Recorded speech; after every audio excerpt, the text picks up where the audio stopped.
नमस्कार। कार्यक्रम देखने वाले सभी दर्शकों का हम अपने कार्यक्रम में स्वागत करते हैं। कोरोना से पूरी दुनिया लड़ रही है। वैश्विक महामारी से आर्थिक गतिविधियां, बिजनेस और इंडस्ट्रीज पूर्ण रूप से प्रभावित हैं। ऐसे में सरकार ने वैश्विक महामारी से निपटने के लिए और अर्थव्यवस्था को आर्थिक रूप से मजबूत बनाने के लिए आर्थिक पैकेज की घोषणा की, जिसे आत्मनिर्भर भारत अभियान का नाम दिया गया। इस अभियान के अंतर्गत केंद्र सरकार द्वारा 20 लाख करोड़ रुपए के आर्थिक पैकेज की भी घोषणा की गई, जो कि देश को आत्मनिर्भर बनाने की ओर एक बढ़ता हुआ कदम है। देश को आत्मनिर्भर और आधुनिक भारत की पहचान बनाने में महत्वपूर्ण भूमिका निभाएगा।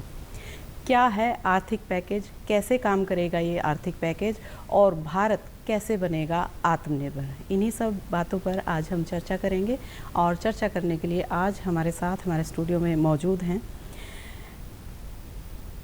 माननीय पूर्व मुख्यमंत्री श्री बंसीलाल जी की सुपुत्री और जानी मानी गायनोकोलॉजिस्ट डॉक्टर सुमित्रा देवी, और इन्हीं के साथ इस चर्चा में आज हमारे साथ भाग लेंगे जाने माने सामाजिक कार्यकर्ता श्री सुनील जागलान जी। और इसी चर्चा में आज हमारे साथ हैं वरिष्ठ पत्रकार श्री सुरेंद्र कुमार जी। आप तीनों का हमारे कार्यक्रम में बहुत बहुत स्वागत है। धन्यवाद। मैम, आपसे कार्यक्रम की शुरुआत करना चाहेंगे। आत्मनिर्भर भारत की अगर हम बात करें, भारत सरकार की पॉलिसीज़ की हम बात करें कि कैसे भारत को आत्मनिर्भर बनाते हुए आगे की ओर ले जाना है, तो आपके क्या विचार हैं आत्मनिर्भर भारत के बारे में? हमारी प्रधानमंत्री की पॉलिसीज़ बहुत अच्छी हैं और जो भारत का नाम इन्होंने कमाया है इंटरनेशनल लेवल पे, इसके लिए हम आभारी हैं हमारे मोदी जी के। और ये एक कर्मठ हैं जो नेता हमारे, और ईमानदार हैं। सबसे बड़ी बात यह है, ईमानदार भी हैं और इनकी नीतियाँ बहुत कारगर हैं जी। इनका दिमाग जो है नीचे से ऊपर तक ले जाने में समाज को बहुत अच्छी तरीके से वो आगे योजनाएं बना रहे हैं। योजनाएं बना रहे हैं और इसके चलते जो है देश काफ़ी तरक्की कर रहा है। ये कोरोना के चलते ठीक है, हमें काफ़ी नुकसान हुआ है, पर ये एक कुदरत का कहर है, इससे तो बचा नहीं जा सकता। फिर भी बहुत ज़्यादा कोशिश कर रहे हैं, जैसे कि हर जगह पर टेस्ट कर रहे हैं, दवाइयाँ दे रहे हैं, घर घर में जा कर के भी टेस्ट कर रहे हैं, बच्चों का स्कूल में टेस्ट कर रहे हैं बुला करके, और काफ़ी समाज में अच्छा काम हो रहा है जी। और वैसे भी जैसे ईमानदार नेता की आजकल जो बहुत अच्छी बात यह है, जैसे हमने अपने पिताजी को देखा है कि बाबूजी हर जगह पर हर लेवल पर बहुत अच्छे से काम करते थे। उनकी अपनी ही लगन थी कि रात और दिन काम करते थे। ऐसे ही मोदी साहब रात और दिन काम करते हैं। यानी कि आपको लगता है कर्तव्य परायणता में कहीं ना कहीं चौधरी बंसीलाल जी के मतलब समक्ष मोदी जी काम कर रहे हैं? हाँ, यस। जैसे कि मुझे याद आया कि मैं प्री मेडिकल में पढ़ती थी महारानी कॉलेज में जयपुर में। 1 महीने की गर्मी की छुट्टियां हुई, मैं आई और बाबूजी चीफ मिनिस्टर थे चंडीगढ़। मैं रही और 1 महीने की छुट्टियां मेरी ख़त्म हो गई। तो अब सुबह जाना था, तो मैंने अपनी माँ से कहा, माँ मैं नहीं जाऊँगी सुबह। मैं रोने लगी। मैंने कहा मैंने बाबूजी को नहीं देखा, 1 महीना हो गया। माँ बोली सुबह 7 बजे अगलो दफ्तर में जा है, रात ने 2:30 बजे दफ्तर तो आवे है। जितना देखणू से ना तो सीढ़िया में बैठ जाए, रात ने 2:30 बजे आओगे तेरे बाबू, और दर्शन कर लिए तड़के 6 बजे तेने बस में सीट तेरी बुक सजा पुरानी बस में, और जाना पड़ेगा तो या तो टाल नहीं हो सकती। फिर मैं रोते रोते मैंने कहा अच्छा चलो मैं सीढ़िया में बैठूँ, सुबह बाबू तो देखूँगी आज। तो मैं बैठ गई। 2:30 बजे बाबूजी आए तो बोला, मैं गोद में सिर दिए ऐसे, सॉरी नींद आ गई थी मुझे। बोला कौन है रे, कौन है? तो मैं चमक के उठी, डर गई। तो देखा बाबूजी को, तो मेरे को रोना आ गया। अभी मैं मतलब बाबूजी को देखने के लिए तो बैठी थी। मैंने कहा बाबूजी मैं बैठी सो आपने देखने खातिर। बोला ओ मेरी भूचाल बेटी, ओए होए, मेरे को निक नेम था मेरा, भूचाल कहते थे मुझे। तो बोले बेटी क्यों रोई, इतनी क्यों रो रही है, क्या बात? मैं बोली बस आपने देखने में बैठी थी बाबूजी, बस मैं रोती रही। बोले कि बात सुन बेटी, बात सुन, तुम्हारे पास माँ है? माँ से न तेरे तो रहे? मैं कहा माँ तो से बाबूजी, बस आपने देखो थे। बोले बेटी देख, थारे पा माँ से और मैं सारा हरियाणा की माँ भी और बाप भी, बेटी मैंने माफ़ कर दिए। देख मैं क्या करूँ, मेरे पास मजबूरी कामों की है। देख तड़के तीनों टाइम मैं रोटी दफ्तर में खाऊँ, तड़के तेरी दही में आप जमाऊंगा ही ऊपर जाके। जी, तो इसका मतलब कहने का आपने जो प्रकरण सुनाया है, इसका मतलब ये है कि वो अपनी काम को कितनी प्राथमिकता देते थे। परिवार बाद में था, काम की जो जनता की प्राथमिकताएं थी, देश हित की बात जो थी, प्रदेश हित की जो बात थी, वो उनके लिए प्रायोरिटी पे थी। तो ऐसे ही आपके हिसाब से मोदी जी भी दिन रात, जो आपने दिन रात का बात कही, तो वो देश के हित में लगे हुए हैं। हम उम्मीद करते हैं कि माननीय प्रधानमंत्री जी जिस निष्ठा से, लगन से लगे हुए हैं, हम सब उनका साथ दें और वो उसमें कामयाब हो। जी, सुनील जागलान जी, आपके बारे में सब जानते हैं कि आप ग्रामीण परिवेश में बहुत अच्छे स्तर पर सामाजिक कार्यकर्ता के रूप में काम कर रहे हैं। आत्मनिर्भर भारत की अगर मैं बात कहूँ तो हमारा जो देश है वो गाँव में बसता है। जब तक ग्रामीण विकास नहीं होगा, जब तक हमारे गाँव आत्मनिर्भर नहीं बनेंगे, मुझे नहीं लगता कि आत्मनिर्भर भारत का भी कोई मतलब है। क्या कहेंगे आप? मैं मानता हूँ कि हमारे जो प्रधानमंत्री हैं वो बड़े अच्छे योजनाविद हैं असल में जी। और जब पूरा विश्व कोरोना की इस महामारी से जूझ रहा था और उन्होंने उसमें भी, उससे जूझने में भी देशवासियों को अलग अलग तरह के तरीके सुझाए। और सबसे खास बात ये है प्रधानमंत्री की कि वो आम लोगों की राय लेना कभी भी नहीं भूलते हैं। जैसा कि सभी उनके रेडियो का जो कार्यक्रम है मन की बात, उसे सभी सुनते ही हैं और वो एक आम जन की बात, किसी का भी सुझाव अगर अच्छा लगता है तो उस पर विचार करते हैं और फिर उसको लागू करते हैं। जी।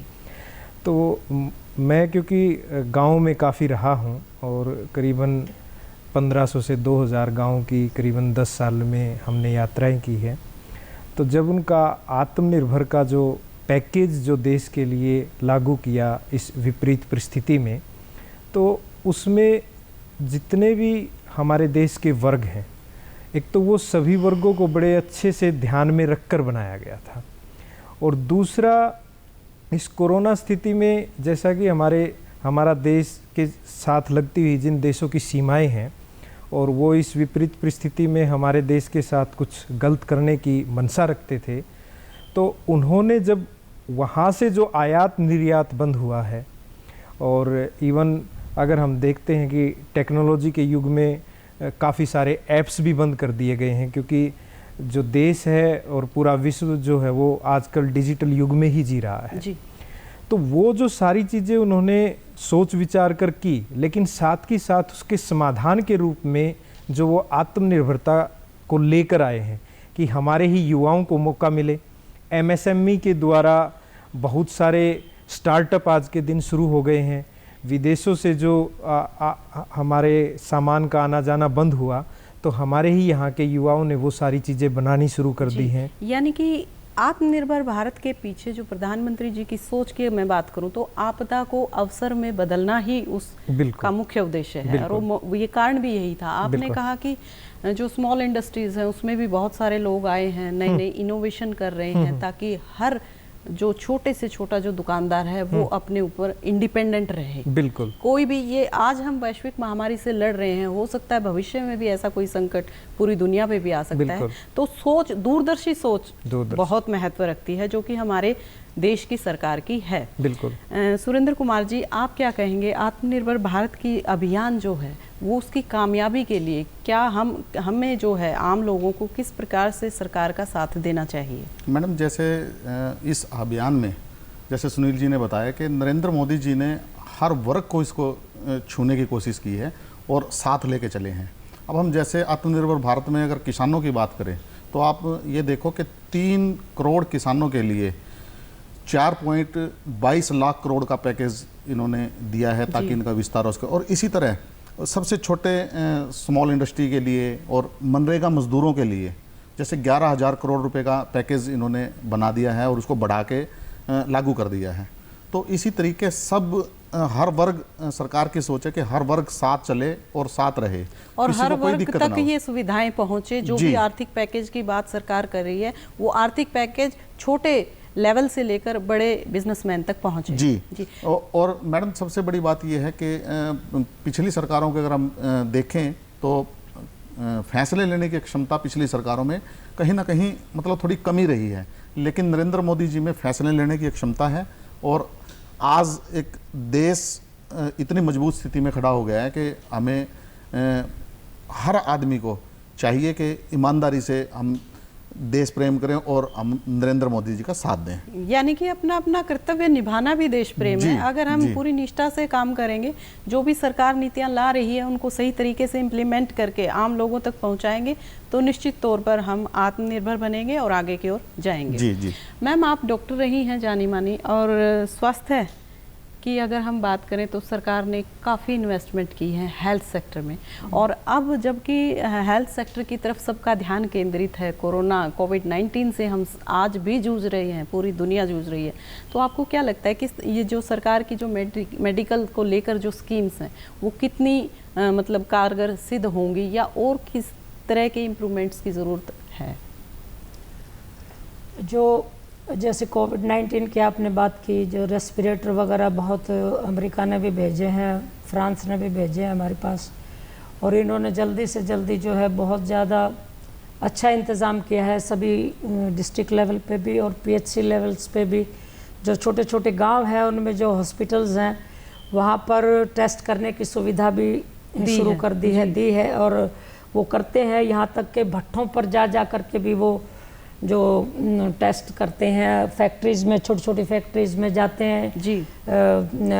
MPHW और डॉक्टर्स जो हैं वहाँ जा कर के बड़ी लगन से वो PP सूट पहन करके, जिसमें हवा भी नहीं लगती, बहुत डिवोटी हैं डॉक्टर्स और उनका स्टाफ जो है। और सरकार काफ़ी इसमें कह रहे थे कि भाई हम आपको ना जिस एक बढ़ावा दिया, उन्होंने प्रोत्साहन दिया जैसे कि हम आपको तनख्वाह भी ज़्यादा देंगे कोविड-19 की, अगर आप बड़ी अच्छी से वो निभाएंगे अपने कर्तव्य ड्यूटीज इंसेंटिव के तौर पे। हाँ जी। तो हम आपको पैसे देंगे ज़्यादा। तो इसमें भी कई लोग डरते थे जैसे कोरोना से, तो कुछ डॉक्टर्स और MPHW जो कंपाउंडर वगैरह, नर्सेज वगैरह आगे आए कि हाँ हम जाएंगे। तो इसको एक प्रोत्साहन के रूप में भी उन्होंने पेश किया ताकि देश में कोई कमी ना आए। और हमारे मतलब ये अब लास्ट में तो ज़्यादा बढ़ गए हैं, लेकिन वैसे काफ़ी ट्रीटमेंट के बाद कितने लोग ठीक हुए हैं, बहुत ज़्यादा ठीक हो गए हैं। तो पूरा देश इसीलिए शायद आप डॉक्टर्स को, आपकी टीम को, आपके विभाग को सैल्यूट करता है कि आप दिन रात जो है अपनी जान को जोखिम में डालते हुए और लोगों की जान बचाने में लगे हुए हैं। जागरूकता भी आप लोगों की वजह से बहुत आ रही है। बहुत, ऑफ कोर्स। जी। सुनील जी, आपसे पूछना चाहेंगे कि मान लो अगर हम आत्मनिर्भर भारत की बात कहें तो सरकार 5 पॉइंट्स पर फोकस कर रही है। उसमें इकोनॉमी है, इंफ्रास्ट्रक्चर है, डिमांड है, सिस्टम है और डेमोग्राफी। इन 5 मूल मंत्रों पर कैसे काम हो सकता है अगर ग्रामीण लेवल की, ग्राउंड स्तर की मैं बात करूं तो? क्योंकि इंफ्रास्ट्रक्चर तो सर कोई भी बिजनेस एक्टिविटी या इंडस्ट्रियल एक्टिविटी आप करते हैं, without infrastructure there could not be any improvement. देखिए, ये जो व्यवस्था है हमें फिर से हमारे पुराने समय को एक बार देखना पड़ेगा, क्योंकि जब भी कोई विपदाएं आती हैं तो हमें भूतकाल से में जो उसके लिए सुझाव लिए गए थे, जो योजनाएं अख्तियार की गई थी, उनकी तरफ देखना पड़ता है। आज सभी शहर जो हैं वो गाँव की तरफ एक प्रकार से हर एक प्रकार के समाधान के लिए देखते हैं, क्योंकि जो सबसे बड़ी मार्केट है वो भी गाँव ही है, सबसे बड़ा प्रोडक्शन है वो भी गांव ही है, सबसे बड़ा ह्यूमन रिसोर्स है वो भी गांव है, सबसे बड़ी इकोनॉमी डेवलपमेंट कौन कर सकता है, वो भी गांव कर सकते हैं।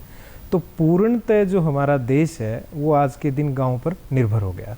अब आत्मनिर्भर अभियान के तहत क्या हो सकता है कि हम गांव के लोगों को स्वावलंबी बनाने की कोशिश करते हैं, खासकर फार्मर कम्युनिटी है जो उसके लिए काफ़ी सारी योजनाएं भी आई हैं और उनको धरातल पर लागू भी किया जा रहा है।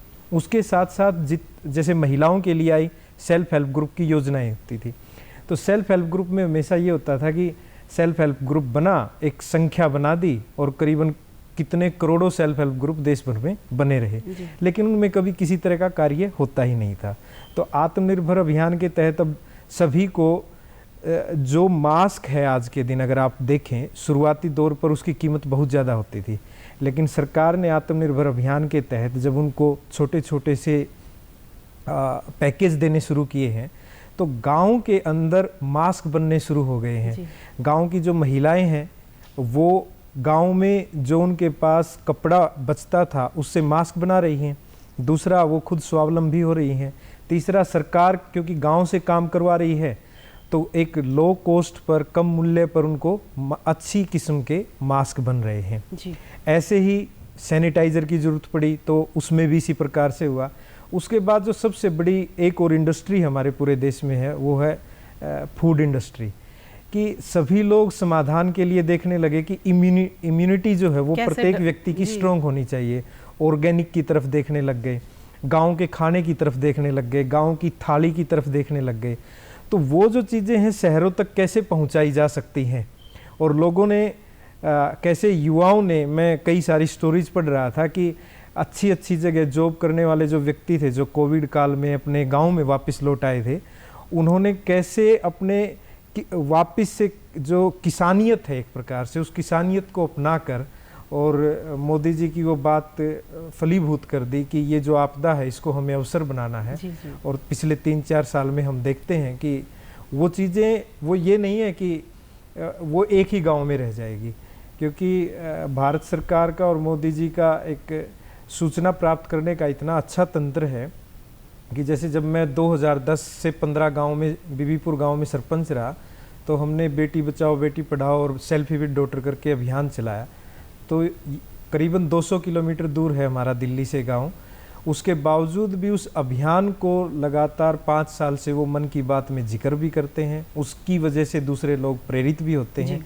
वैसे ही आत्मनिर्भर अभियान के तहत ये जितने सारे इनिशिएटिव्स गाँव की इकोनॉमी डेवलपमेंट के लिए शुरू हुए हैं, यानी कि आप मानते हैं कि गांव हमारे विकास का आधार है। बिल्कुल। चाहे कोई मुश्किल की घड़ी हो, चाहे कुछ नया आविष्कार करना हो, वो गांव से ही शुरुआत होती है। बिल्कुल। आज भी जब हम मुश्किल दौर से गुजर रहे हैं तो गांव ने ही हमें सहारा दिया है, चाहे फूड इंडस्ट्री हो, चाहे वो सैनिटाइजर हो, चाहे वो मास्क की बात हो। सुरेंद्र जी, जैसे सर ने कहा कि मास्क बनाना स्टार्ट किया, छोटी छोटी इंडस्ट्रीज महिलाओं ने लगाकर मास्क बनाकर वो स्वावलंबी बनी, आत्मनिर्भर बनी और डिसीजन मेकर भी बनी जी। तो सर, क्या आपको लगता है कि made in India and through vocal, India में बनाओ, पूरे विश्व के लिए बनाओ, made for world and made in India, इस बात पे जो प्रधानमंत्री जी का फोकस है, क्या वो हम सिद्ध कर रहे हैं?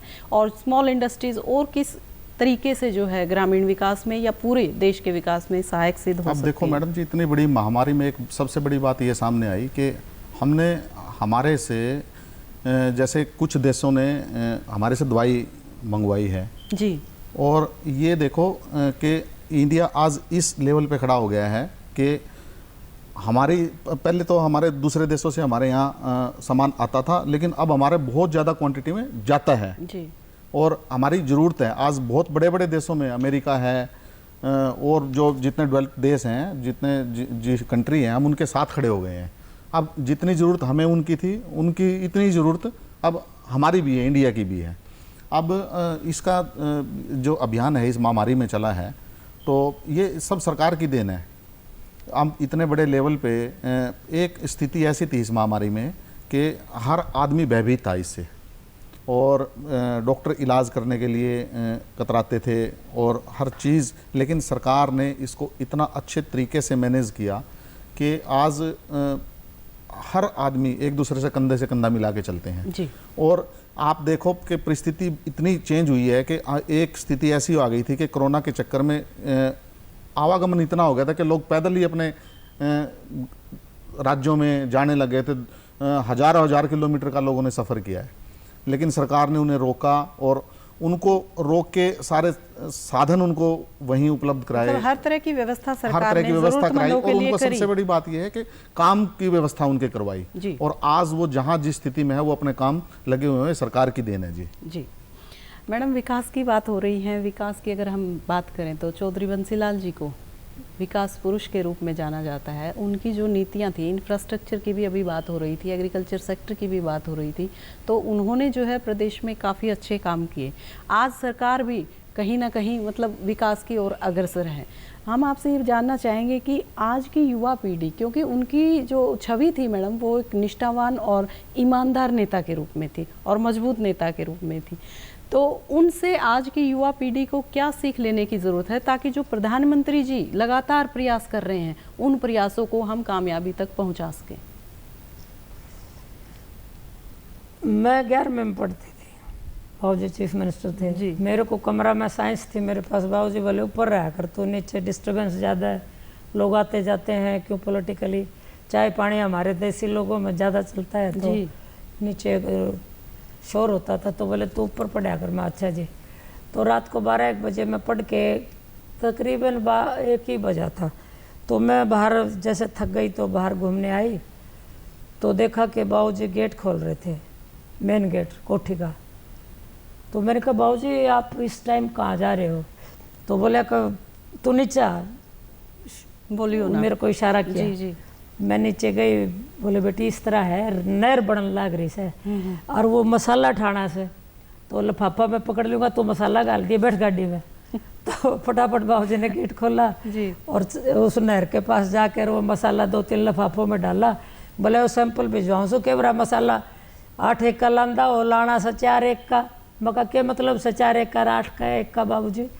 नो बोला 4 हिस्से तो सीमेंट और बाकी मसाला और जैसे क्रशर हो गया या रेती।